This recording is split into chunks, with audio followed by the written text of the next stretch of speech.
Bahujan Samaj party ने महानगर पालिका नागपुर में बीएसपी के गुट नेता के रूप में मनपा प्रभाग क्रमांक 6 के पार्षद जितेंद्र घोडेस्वार को चुना है। पार्षद जितेंद्र घोडेस्वार नागपुर में बीएसपी के एक वरिष्ठ नेता है और मनपा के कामकाज पर उनकी पैनी नजर होती है। बीएसपी को उम्मीद है कि महानगर पालिका नागपुर में पार्षद जितेंद्र घोडेस्वार एक बेहतर भूमिका निभाएंगे।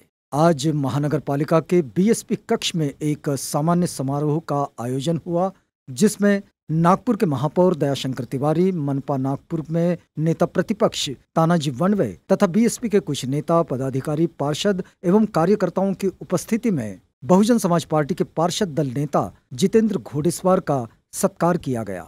निश्चित रूप से 2017 के सार्वत्रिक चुनाव में बहुजन समाज पार्टी का एक नगर सेवक के रूप में मुझे मेरे प्रभाग 6 से जनता ने 64,000 जनता ने चुन कर दिया। उसमें हम बहुजन समाज पार्टी के चारों नगर सेवक बसपा के हाथी चुनाव चिन्ह पर जीत करा है और महानगर पालिका में 10 नगर सेवक चुन करा है। 2002 से बहुजन समाज पार्टी इस नागपुर महानगर पालिका में अपना प्रतिनिधित्व कर रही है। 2002 में 9 नगर सेवक चुन कर आते, 2007 में 4 नगर सेवक चुन कर आते, 2012 में 12 नगर सेवक चुन कर आए थे और 2017 में जो हम 10 नगर सेवक चुन कर आए। निश्चित रूप से बहुजन समाज पार्टी फुले शाह अम्बेडकर की विचारधारा का प्रतिनिधित्व करती है। महानगर पालिका में सदियों से 30 सालों से कांग्रेस के 15 साल और बीजेपी के पिछले 15 सालों से सरकार है। बहुजन समाज के लोग नागपुर शहर में बड़ी संख्या में रहते हैं, लेकिन आज भी कांग्रेस और बीजेपी की सरकार महानगर पालिका में बनती गई है और समाज मात्र बहुजन समाज है। बहुजन समाज के लोग अपने पैरों पर खड़ा होकर अपनी सरकार महानगर पालिका में बनाने का प्रयास नहीं करते, दूसरों के हाथों में सरकार देते और मांगने वाले समाज बनते हैं और इसलिए जन समस्या उनकी तो की तो है।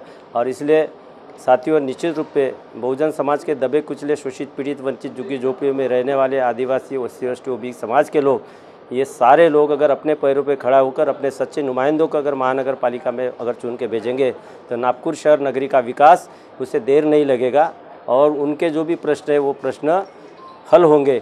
अभी टैक्स के संकलन के बारे में आप लोगों ने देखा है कि 30 जून तक जो टैक्स भरेगा उन लोगों को छूट। ये पेंडेमिक पीरियड में एक तो लोगों को हाथ पे लाना, हाथ और पान पे खाने वाली परिस्थितियाँ है और इस समय के पास में उनके उद्योग धंधे और कारोबार चालू है, उनके पास पैसा है, वो टैक्स पे करेंगे, लेकिन उनको 10% उनको छूट दी जा रही है। लेकिन जो गरीब आदमी है, जो आज उसको खाने पीने की महत्व, काम धंधे, रोज़गार नहीं है, रोजी रोटी नहीं है, बर्तन मांजने के लिए भी वो बाई जा नहीं सकती, वो अगर किसी छोटे से मकान में रहती तो उसको अगर टैक्स भरा जा बोलेगे तो आज नहीं भरेंगे, मगर उसके ऊपर मात्र 2% शास्ति, ये चक्रीय व्याज थे, साल के 24% शास्ति मात्र लगेगी और उसके आने वाले समय में ज़रूर मजबूरीन भरना पड़ेगा, नहीं तो उसका घर सीज किया जाता है। इस तरीके की प्रक्रिया महानगर पालिका, इसका हम पुरजोर विरोध करते हैं। ये न्यायप्रिय नहीं है।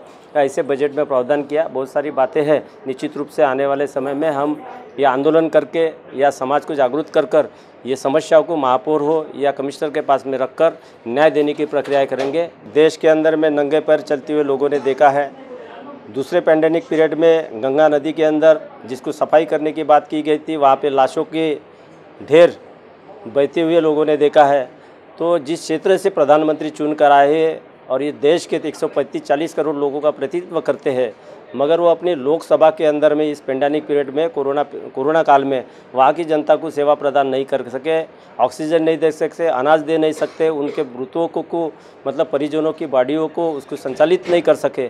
ऐसे प्रधानमंत्री निश्चित रूप से देश के लिए और हमारे लिए और सारी जनता के लिए मतलब न्यायप्रिय नहीं है। उसका हम एक नेता बहुजन समाज पार्टी के होने के नाते उनकी कार्यप्रणाली का निषेध करता हूँ। कार्यकर्ताओं को बोलेंगे कि बिल्कुल ये पेंडेमिक पीरियड में जो ऑक्सीजन से मरे, अनाज से मरे, रोज़गार उनके बंद होते, 2 करोड़ रोज़गार देने की बात की, युवाओं को रोज़गार नहीं है, ये सारी मतलब संस्थानिक के व्यापार, उद्योग धंधे सब बंद कर चुके हैं। ऐसे पीरियड में जनता त्रस्त है, खाने के लिए मोहताज है और जनता को मैं आह्वान करना चाहूँगा कि देश के अंदर में, ग्रामीण के अंदर में जो ये परिस्थिति निर्माण हुई है उसकी उपाय योजना प्रधानमंत्री ने पूर्व करना चाहिए। चाहे पहले बार नहीं किया, लेकिन सेकंड टाइम तो करना चाहिए था। इससे देश की जनता त्रस्त है, इससे अवगत होकर निश्चित रूप से ये सरकार को गिराने के लिए और इस देश में मतलब तीसरी एक सरकार बनाने का प्रयास उन्होंने करना चाहिए। निश्चित रूप से जनता बहन जी के कार्यों के प्रति आश्वस्त है और जनता जान रही है और आने वाले समय में बहन जी का प्रतिनिधित्व इस देश के अंदर में उभर कर आएगा। यही मैं जनता को और कार्यकर्ताओं को अपील करूँगा। धन्यवाद।